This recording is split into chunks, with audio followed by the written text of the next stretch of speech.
Remember to subscribe to our YouTube channel at NDN TV Nigeria.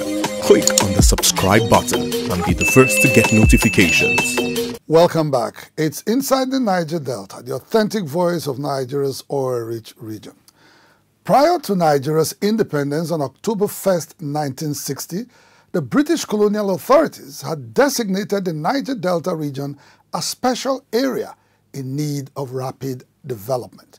In this report, correspondent Ekena Amiofori takes a look at how the region has fared 60 years after self-rule. On the eve of Nigeria's independence, the Willings Commission, appointed by the British colonial administration, had designated what is today known and referred to as the Niger Delta, a special area in need of rapid development. Based on the recommendation of the Willings Commission report, the federal government at independence established the Niger Delta Development Board to initiate and execute projects and programs to transform the region.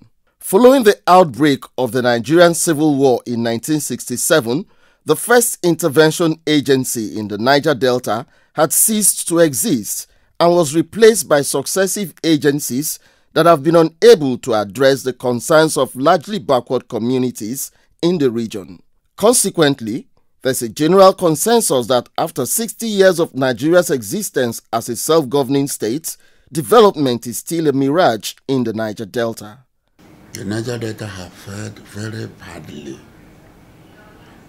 Never in history has a region with all the resources fared so foul, so bad as the Niger Delta. Some development analysts are of the view that the crisis of underdevelopment in the Niger Delta has deepened over the years in spite of the federal government's intervention. The post-Civil War years came with the relegation of agriculture and the ascendancy of crude oil and gas as Nigeria's economic mainstay, while the rest of the country benefited immensely from the oil boom of the 1970s. The discovery of the black gold had spelled doom for the Niger Delta region. The environmental degradation imposed on the region by the environmental unfriendly practices of oil mining have actually created a crisis of, a deeper crisis than it was in 1960 when Nigeria gained independence. If you take a look at every known indicator of well-being, Niger Delta appears to have done worse than it was 60 years down the road. What they've been doing, and that's why the situation has gone worse, is that they looked at it as an appeasement mechanism. The interventions have always been to see who they can appease in the region and then do some patronage mechanism to see how they can appease maybe most of the, some of the pliant peoples of the region.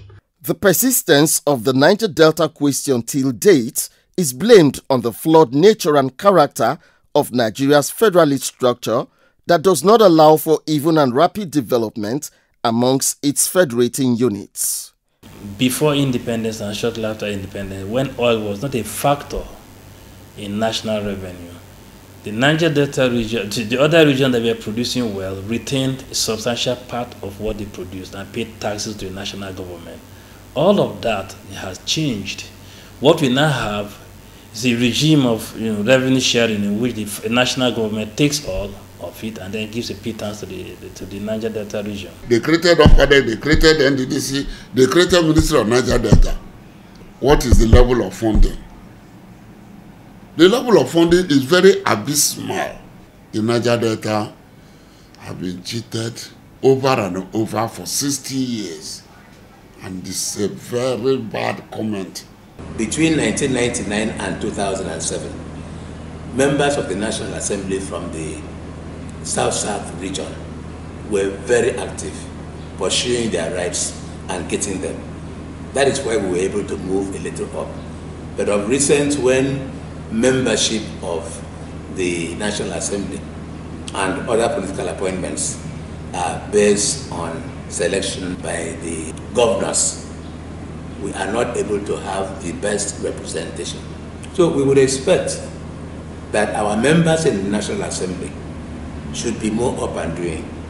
Undoubtedly, The real solution to the crisis of underdevelopment in the Niger Delta rests with the National Assembly, where political representatives of the region are in the minority.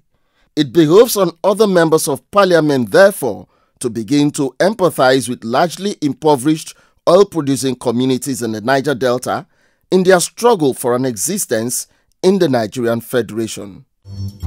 Inside the Niger Delta,